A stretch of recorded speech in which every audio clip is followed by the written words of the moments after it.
کچھ چیزیں ہیں جو خشوع خضوع کو نقصان پہنچاتی ہیں۔ مثلا پیشاب پخانہ روک کر نماز پڑھنے سے منع کیا رسول اللہ صلی اللہ علیہ وسلم نے۔ اسی طریقے سے شدید بھوک لگی ہے اور کھانا موجود ہے، حاضر ہے، لگ چکا ہے، تو آپ کھانا پہلے کھاؤ، نماز بعد میں۔ اگر لگا نہیں ابھی اور تو نماز پڑھ کر آ کر کھا لینا۔ اسی طریقے سے اگر نیند ایسی ہو کہ معلوم نہیں میں رب کی ثنا کر رہا ہوں یا گالیاں دے رہا ہوں، نعوذ باللہ، یعنی ہوش اڑانے والی نیند ہو، تو بھی پہلے نیند کو ترجیح دی جائے، بعد میں نماز پڑھی جائے۔ البتہ اپنی نیند کو مینج کرنا چاہیے۔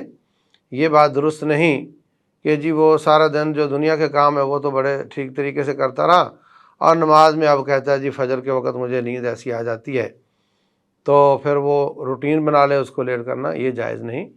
اس کو چاہیے رات جلدی سونے کی روٹین ٹھیک کرے، تو صبح انشاءاللہ جلدی آنکھ کھل جائے گی اس کی۔ کبھی کبھار کوئی سفر، کوئی مسئلہ، کوئی فوتگی، کوئی خوشی، اس وجہ سے ایسا ہو جائے اور نیند ایسی ہو کہ ہوش اڑانے والی ہو، تو پھر نیند کو ترجیح دی جائے۔ اسی طریقے سے جمائیاں آتی ہیں نیند کی، تو اس کو بھی روکنے کی کوشش کی جائے، جتنا بھی اس کو زبان سے، منہ کو روکے۔ رسول اللہ صلی اللہ علیہ وسلم فرماتے ہیں فَلْيَقْضِمْ مَا اسْتَطَاعَ، اس کو روک کر رکھے۔ آپ کا لباس بھی بسا اوقات خشوع خضوع کے مخالف ہوتا ہے۔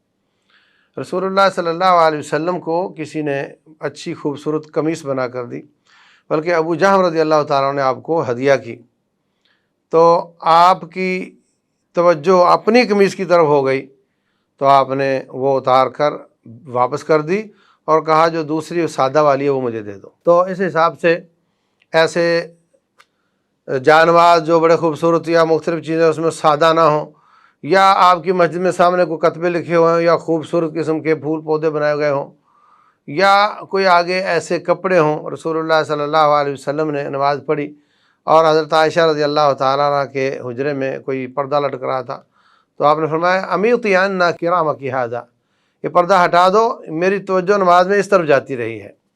تو ان تمام چیزوں سے بچنا چاہیے۔ اسی طریقے سے ایک بات، اب تو میں اتنا مغلوب ہو گیا ہوں کہ کہتے ہوئے تھوڑی جرأت نہیں ہو رہی، کہ ہمارے لباس جو ہیں اپنے، جو تنگ پتلونیں ہم پہن کر آ جاتے ہیں، یہ بھی نماز میں خشوع خضوع کو خراب کرتی ہیں۔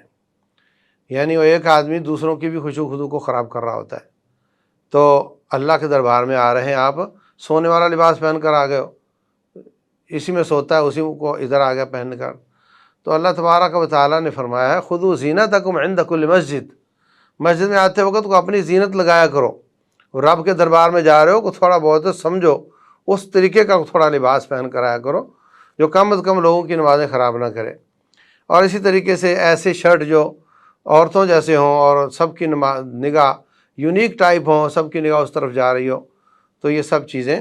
ایسے ہی موبائل فون کا بولنا شروع ہو جانا، تو آپ اول تو ایسی بیل لگاؤ نہیں جو موسیقی والی ہو، اور اگر پھر بھی وہ بولتا ہے تو اس کا بٹن دبا کر، اتنا قدر حرکت اللہ تعالیٰ نے جائز رکھی ہے۔ لوگوں کی نمازیں، لوگوں کا خشوع خضوع خراب کرنے کی بجائے اس کو بند کر دو۔